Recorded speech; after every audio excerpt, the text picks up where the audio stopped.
A good day to everyone. Before we begin, I'd like you to watch this short video. As you watch, don't focus only on the old man. Think about the way he is treated. Aging changes our physical abilities, but it should never diminish our dignity or value. As future physicians, one of our greatest responsibilities is not only to treat diseases, but to preserve the dignity of every older adults we care for.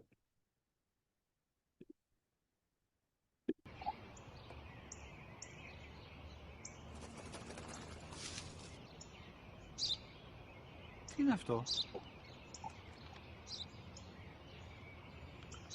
Ένα σπουργίτη.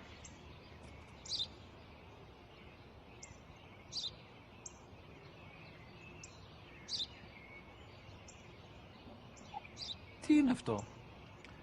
Μόλις τώρα στο πατέρα, σπουργίτη είναι.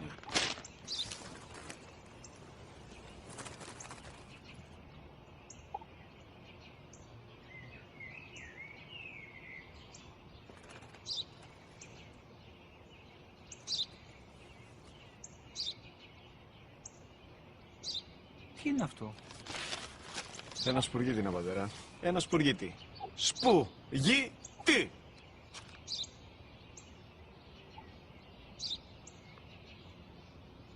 Τι είναι αυτό? Γιατί το κάνεις αυτό το πράγμα, μπορείς να μου πεις? Τόσες φορές σου είπα, είναι ένα σπουργίτη! Δεν το καταλαβαίνεις! Πού πας?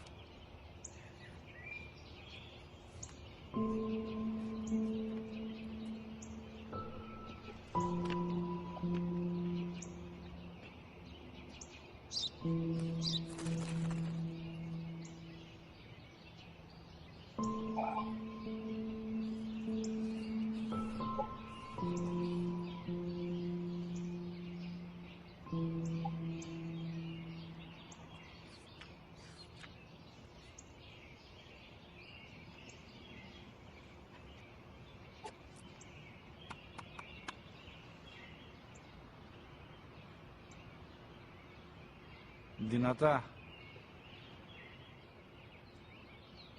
Σήμερα ο μικρός μου γιος που πριν λίγες μέρες έκλεισε τα 3 καθόταν μαζί μου έξω στο πάρκο όταν ένας σπουργίτη ήρθε και κάθισε απέναντί μας. Ο γιος μου με ρώτησε 21 φορές τι ήταν αυτό και του απάντησα και τις 21 φορές ότι ήταν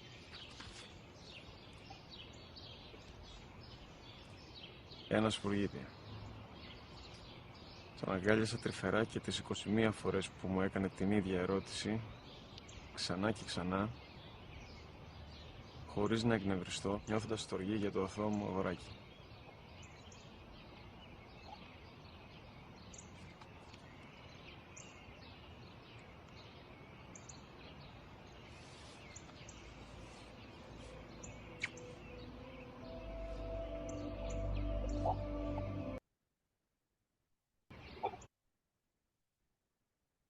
One day, if we are fortunate enough, every one of us will become the patient we are learning to care for today. This is probably one of my favorite quotes in medicine because it reminds us that geriatrics is personal. Unlike many diseases that affect only some people, aging affects all of us. Everything we discuss today is not only for our future patients, it is also an investment on our own future. Our topic today is epidemiology of aging. Notice the subtitle Adding Life to Years, Not Just Years to Life. Modern medicine has become very good at extending life. Our challenge now is making those additional years healthy, independent, productive, and meaningful. By the end of today's lecture, you should be able to describe the epidemiology of aging, explain the basic concepts of aging, and appreciate why prevention is the cornerstone of geriatric medicine. Geriatrics is much more than treating diseases in older adults. It focuses on preserving function, preventing disability, maintaining independence, and improving quality of life. In geriatrics, we don't simply ask what disease does the patient have. We also ask, can this patient still walk? Can they dress themselves? Can they continue living independently?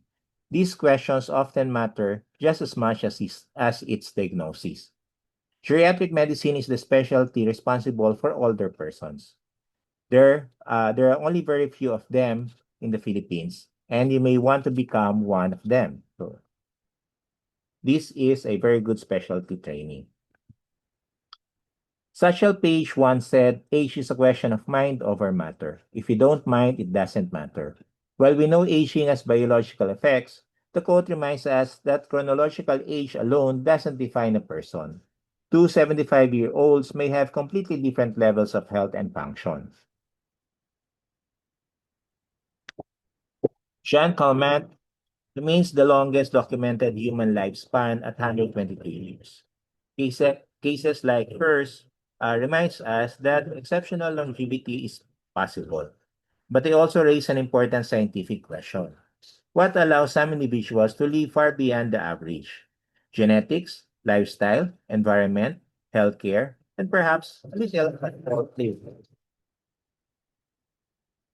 Every year, we recognize the world's oldest living person, and for this year, it's Ethel Catherine. These individuals fascinate us, but remember, our goal as physicians isn't simply to help people become centenarians. Our goal is to help them remain healthy throughout their years. This slide highlights an important distinction. Genoveva Bebang Garcia is internationally recognized because her age has been validated by the Gerontology Research Group using historical records. Francisca Lolo Isca Susano is widely recognized within the Philippines alone. This illustrates an important epidemiologic principle. Scientific recognition requires documented evidence. Dr. Fidel Mundo devoted more than a century of her life to medicine. Although official records differ because many birth documents from her era were lost. She likely lived well beyond 100 years. We surmise that her age at the time of death is about 107 years old. Her legacy reminds us that longevity is meaningful when accompanied by purpose and service.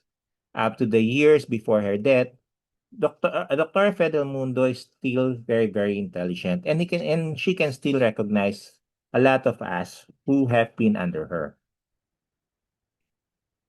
Dr. Leila Denmark is globally recognized as the world's oldest doctor, while Dr. Piping Javier is the world's oldest doctor in the Philippines. They remain professionally active in their very advanced age. Their stories reminds us that aging does not automatically mean losing productivity. Function matters for more than chronology. We have looked at remarkable individuals. Let us now shift our attention from individual longevity to something much bigger, which is population aging. So why is the world aging? Many people think it's simply because we're living longer. That's only part of the story. Population aging occurs because of three demographic forces working together. First, fertility rates have fallen, meaning that families are having fewer children. Second, mortality has declined because of improvements in sanitation, nutrition, vaccination, and healthcare. Third, life expectancy has increased as more people survive into older adulthood. Together, these forces change the age structure of society. The proportion of older adults grows while the proportion of children shrinks.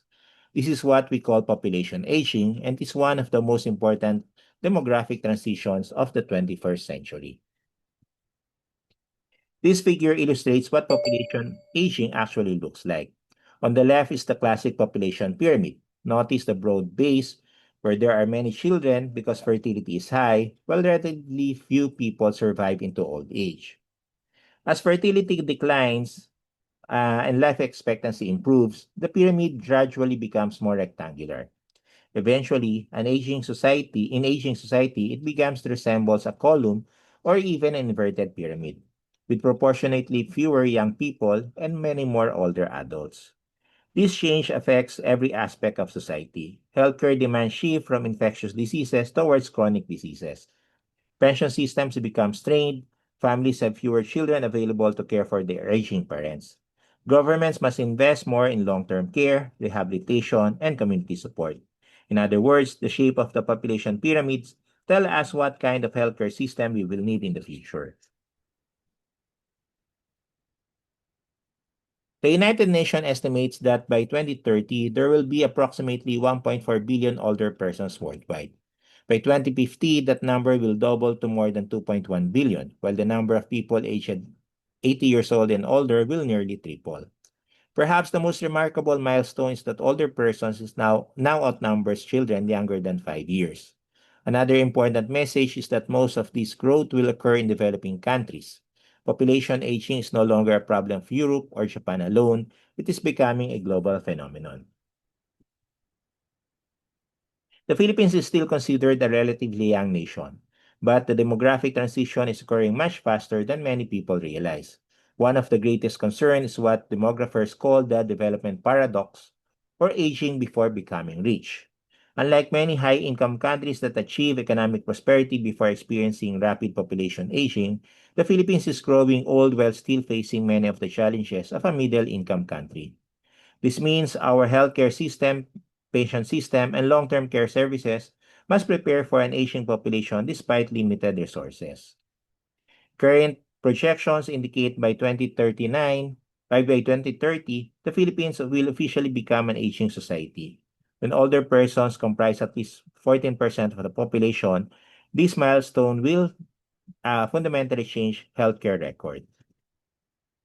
These projections tells us that aging is no longer a future problem. It is already happening. As future physicians, regardless of your specialty, you will increasingly care for older adults with complex medical and functional needs. The demographics only tells us how many older adults there will be. To understand what life is actually like for Filipino older persons, we turn to the longitudinal study of aging and health in the Philippines. According to Michael Pritchard, you don't stop laughing because you grow old. You grow old because you stop laughing. Healthy aging isn't only about avoiding the disease. It's also about maintaining purpose, social connections, resilience, and joy throughout life. Global statistics will tell us how many people are aging. The longitudinal study of aging and health in the Philippines tells us how Filipino older adults are actually living. It provides valuable local evidence that should guide healthcare policy and clinical practice. The longitudinal study of aging and health in the Philippines gives us one of the most comprehensive pictures of aging among Filipinos. One encouraging finding is the presence of strong family networks. Filipino culture continues to provide substantial family support, with most older adults remaining connected with children and relatives. This social support is one of our country's greatest strengths. However, the study also reveals significant socioeconomic vulnerabilities. Many older Filipino experience economic disadvantage with limited income despite relatively high household asset ownership. In other words, owning a home or land does not necessarily translate into having enough money for daily needs or healthcare. This study also documents food insecurity. Hunger and persistent economic strain are very evident. Many older adults struggle to meet basic necessities such as food, medicine, transportation, and healthcare expenses. Perhaps most concerning is the persistence of unmet basic needs. There are individuals who require medical care, medications, assistive devices, or social support but are unable to obtain them because of financial or access barriers.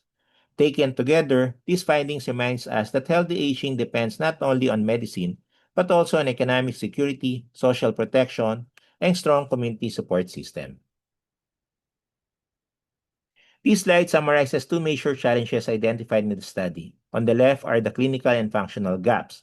First, there's an increasing burden of chronic diseases, meaning older adults frequently live with multiple long-term illnesses requiring continuous care. Second, there are important medication deficits, particularly among patients who should be receiving evidence-based maintenance therapy following myocardial infarction. These treatment gaps increase the risk of recurrent cardiovascular events. The study also highlights deficiencies in access to Department of Health maintenance medicines, meaning many patients cannot consistently obtain the medications they need for chronic disease control. Finally, many older adults experience functional impairment, particularly activities of daily living or ADLs. Difficulties with bathing, dressing, mobility, and other daily activities greatly affect independence and quality of life. On the right are the geographic barriers. Many communities remain physically distant from hospital, clinics, and pharmacies.